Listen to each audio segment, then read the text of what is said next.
મિત્રો આપણે એ જગ્યાએ અત્યારે આવી ગયેલા છીએ જે જગ્યાએ આપણે પાણી છોડ્યું હતું અને અત્યારે હાલમાં જે પાણી જાય જ છે લગભગ એક અઠવાડિયું થઈ ગયું છે અત્યારે દારમાં. તો જય શ્રી રામ મિત્રો, આપણે આજ છે લોંગ વિડીયો શૂટ કરવાનો ત્રીજો દિવસ ને આજ આપણે રવિવાર છે એટલા માટે બધા છોકરાને લઈને જઈએ છીએ આપણે નેરે. જે આપણે એક વિડીયો શૂટ કર્યો હતો કે આપણે એક પડતર દારમાં આપણે પાણી નાખ્યું હતું, એટલે કે લાઈન દ્વારા પાણી નાખ્યું હતું જે નદી છે અમારી એમાંથી ડાયરેક્ટ. એટલે એ પાણી નાખવાનું એક જ કારણ હતું કે ઉનાળામાં પાણીની પ્રોબ્લેમ ઓછી થાય અને આજુબાજુના ખેડૂતને પણ ઘણો બધો ફાયદો થાય. તો મિત્રો આપણે આ જોવા જવાનું છે કે ડાયર ભરાણો છે કે જે પાણીમાં જાય જ છે.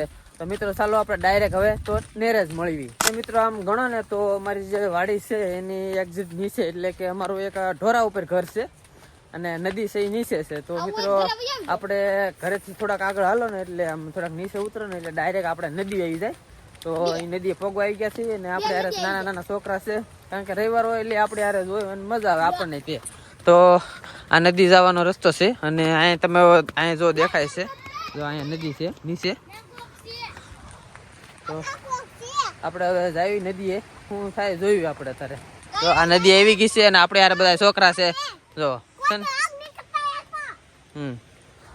તો નદી આવી અને જોયું નજારો કઈ રીતનો ચાલે છે ના.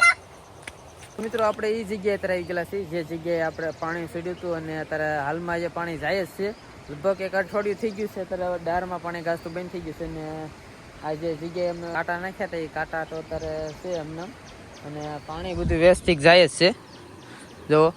અને લાઈન આખી ભરાઈને જાય છે, લગભગ અઠવાડિયું થઈ ગયું છે. મિત્રો આવીને એવી રીતે ચાર જ્યાં લગી આમ ગણો ને તો નદીમાં જ્યાં લગી પાણી રહે ને ત્યાં લગી આપણે પાણી એમાં નાખવાનું છે. શરૂઆતમાં જે મેં પાણી નાખ્યું હતું આપણે જોયું હતું દારમાં ફૂલ પાણી ઘાસતું હતું અને સરસ મજાને આમ ગણો તો બહુ પાણી જતું હતું. અત્યારે તો જાય તો છે જ, તે પાણી જાય જ છે પણ ઘાસતું એટલે પાણી લગભગ જે લાઈન અમે નાખી ના લાઈને પાણી અડી ગયેલું છે અને ડાયરેક્ટ પ્રેશરથી અંદર પાણી જાય છે અત્યારે. અને અહીંયા કાસબો લગભગ લાઈનમાં હલવાઈ ગયો છે, કારણ કે કાસબો એક મરી ગયેલો છે અહીંયા નદીમાં એવું છે. અને કંટાળા નાખ્યા હતા તોય છતાં આવી ગયેલો છે ક્યાંકથી. હવે કઈ રીતના આવ્યો હોય તો આપણે નથી ખબર. મરી ગયેલો છે અને નીકળે એમ છે નહીં, કારણ કે કાંટા બહુ ઝાઝા અંદર નાખેલા છે. અને અત્યારે અહીંયા અવાજ તો નથી આવતો, કારણ કે અવાજ નથી આવતો. પાણી તો જાય છે, પાણી તો જાય છે પાણી તો જાય છે. તો મિત્રો આવી જ રીતે જો પાણી 4 મહિના આવી જાય ને એટલે અમારા આજુબાજુના 50 ઘર છે, એટલે બધા એટલે ગણો તો ડાર તો બહુ ઝાઝા છે. અમારા એક ઓલામાં ખાલી 13 ડાર છે અને 5 ડાર અત્યારે હાલમાં ચાલુ છે. 5 ડારમાં પાણી અત્યારે ફૂલ થઈ ગયું છે. અને અમારે આમ ગણો તો 50 ઘરમાં 40 50 આજુબાજુ ડાર છે, બધાથી 40 50 આજુબાજુ ડાર છે.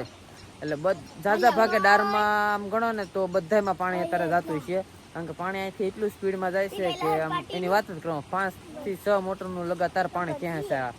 આ તો નદી છે એના કારણે ઓછો વાંધો આવે છે, બાકી પાણી તો જાય જ છે. અને જો મિત્રો હા તમારે કોઈ પણ ખેડૂત, તમે કોઈ ખેડૂત હો કે તમારા આજુબાજુમાં રહેવાવાળા હોય અને એને નદી બાજુમાં હોય આ રીતનું જે અત્યારે કેમ પાણી જાય છે એ રીતનું નદીમાં પાણી જતું હોય ને નદીના કાંઠે ડાર છે, કવો છે, તો એ પ્રમાણે કોઈ પણ વસ્તુ હોય તો તમારે પણ આ રીતનું કરી શકો છો. તો બહુ સરસ સારું હાસું કહું છું, ફૂલ ફાયદો પડશે તમારા બધાને.